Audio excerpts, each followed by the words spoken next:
11वां पाठ पोंगल। पृष्ठ संख्या 60 से 65 तक। अब सुनिए कहानी पोंगल। भारत एक कृषि प्रधान देश है। भारतीय किसान का जीवन प्रकृति से जुड़ा रहता है। वह प्रकृति के साथ ही हंसता रोता है, नाचता गाता है। बुआई, सिंचाई, निराई आदि खेती बाड़ी के सारे काम वह मौसम के अनुसार करता है। जब चारों तरफ हरियाली छा जाती है, वृक्ष लताएं फूलों से लद जाती हैं, तब मानव भी गुनगुनाने लगता है। जब खेत खलिहान अनाज से भर जाते हैं, तब उसके पांव थिरक उठते हैं। वह उत्सव मनाने के लिए मचल उठता है। त्योहारों का जन्म यहीं से होता है। पोंगल नई फसल का त्योहार है। ये संक्रांति के दिन मनाया जाता है। तमिलनाडु का यह प्रमुख त्योहार है। यह जनवरी में मनाया जाता है। पोंगल में खेतों से सुनहरे रंग का नया धान कटकर किसान के घर आता है। गन्ने के खेत की फसल तैयार होती है। बागीचे में हल्दी का पौधा लहलहा उठता है। इन्हें देखकर किसान का मन नाच उठता है। उसके जीवन में मिठास आ जाती है। संक्रांति के दिन नए चावल का मीठा भात बनाकर सूर्य को चढ़ाया जाता है। इसी मीठे भात को पोंगल कहते हैं। इसी से त्योहार का नाम पोंगल पड़ा है। तमिलनाडु में पोंगल त्योहार पौष मास में आरंभ के 4 दिनों तक मनाया जाता है। पोंगल के पहले दिन लोग भोगी का त्योहार मनाते हैं। पूरे घर की सफाई की जाती है। इससे पर्यावरण स्वच्छ हो जाता है। भोगी के दिन शाम को बच्चे ढोल और बाजे बजाकर खुशियां मनाते हैं। पोंगल के दिन घर आंगन को रंगोली से सजाते हैं। नहा धोकर सभी लोग नए कपड़े पहनते हैं। उस दिन सब कुछ नया होता है। आंगन में अंगीठी जलाकर नए बर्तन में पोंगल पकाया जाता है। बर्तन में हल्दी का पौधा बांध दिया जाता है। गन्ने के रस में नई फसल का चावल पकाया जाता है। जब चावल उबलकर ऊपर उठता है, तो उसमें दूध डाल देते हैं। दूध के साथ उफनता हुआ पोंगल बर्तन के ऊपर से उमड़ता है और चारों ओर रिसकर आंच में टपक पड़ता है। उस समय चारों ओर इकट्ठे लोग खुशी से नाच उठते हैं और जोश में चिल्लाते हैं, पोंगलो पोंगल। उन्हें प्रसन्नता होती है कि सूर्य और अग्नि ने पोंगल का भोग स्वीकार कर लिया है। लोग अपने पास पड़ोस में पोंगल बांटते हैं। उसके बाद मित्र और सगे संबंधी सब मिलकर बढ़िया भोजन करते हैं। पोंगल के दिन हर तमिल भाषी, चाहे वह भारत के किसी कोने में रहता हो, अपने घर पहुंचने की कोशिश करता है। विवाहित लड़कियां पोंगल मनाने अपने मायके आती हैं। तीसरे दिन माट्टू पोंगल मनाया जाता है। तमिल भाषा में माडू गाय बैलों को कहते हैं। माडू का अर्थ धन भी है। पुराने समय में गाय बैल ही हमारी संपत्ति थे। माट्टू पोंगल के दिन गाय बैलों को अच्छी तरह नहलाया जाता है।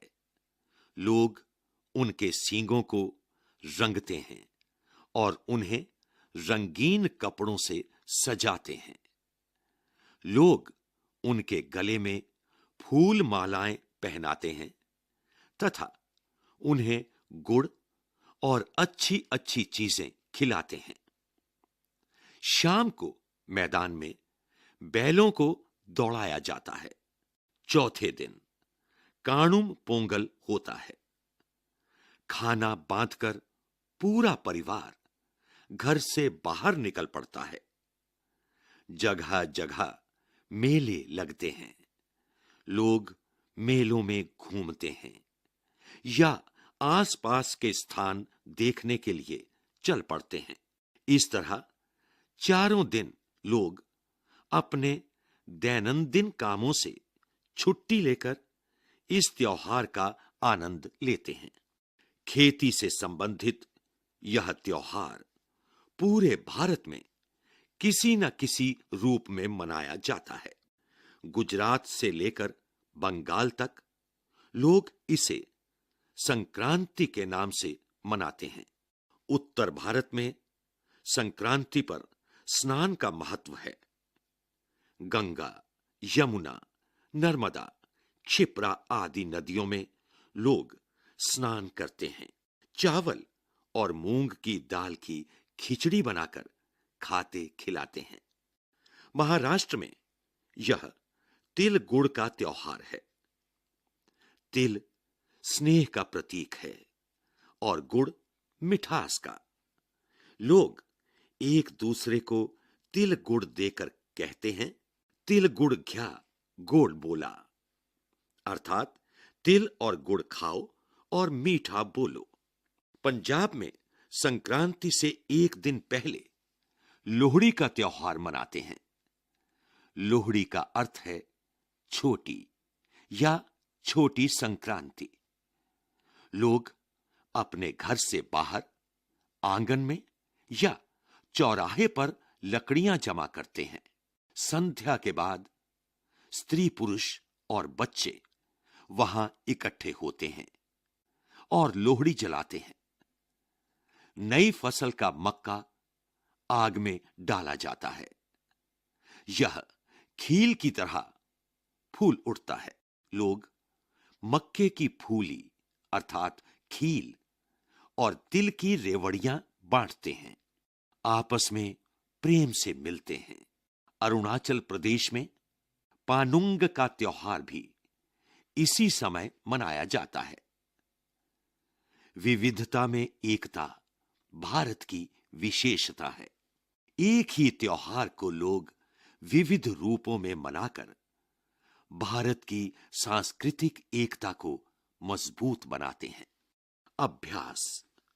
शब्दार्थ: बुआई करना, बीज बोना। सिंचाई करना, पौधों व फसलों को पानी देना, सींचना। निराई करना, फसल के आसपास उग आए घास फूस को हटाना। गुनगुनाना, धीमी आवाज में गाना।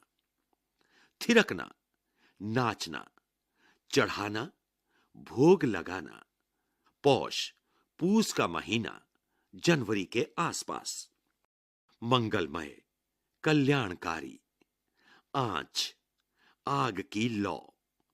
मायका, महिलाओं के लिए मां का घर। खील, आग में भुना हुआ चावल। भोज, दावत, प्रतीक, निशानी। दैनंदिन, दैनिक, रोजाना। एक, पाठ से। क, पोंगल का त्योहार अलग अलग राज्यों में अलग अलग नामों से मनाया जाता है। पाठ के आधार पर तालिका भरो। इस तालिका में पहले क्रम संख्या, फिर राज्य और फिर त्योहार का नाम लिखो। ख, पोंगल 4 दिनों तक मनाया जाता है। प्रत्येक दिन के मुख्य क्रियाकलाप बताओ। ग, भारत एक कृषि प्रधान देश है। इस बात को सिद्ध करने के लिए 2 उदाहरण दो। 2, तुम्हारी पसंद। तुम्हारे प्रदेश में कौन-कौन से त्योहार मनाए जाते हैं? तुम्हें कौन सा त्योहार सबसे अच्छा लगता है? खेती-बाड़ी। पाठ में खेती से जुड़े अनेक शब्द आए हैं। तुम खेती या बागबानी से जुड़े कुछ औजारों के नाम बताओ। 4, रंगोली। क, पोंगल के दिन घर आंगन को रंगोली से सजाते हैं। रंगोली बनाने के लिए किन-किन चीजों का प्रयोग किया जाता है? सूची बनाओ। ख, रंगोली का कोई डिजाइन बनाओ। 5, खाना पीना। पाठ में ऐसी अनेक चीजों के नाम आए हैं जिन्हें खाने पीने के लिए प्रयोग में लाया जाता है। बताओ, इनका प्रयोग किन पकवानों में होता है? क, चावल। ख, हल्दी। ग, गुड़। घ, मक्का। ण, गन्ना। च, दूध। छ, तिल।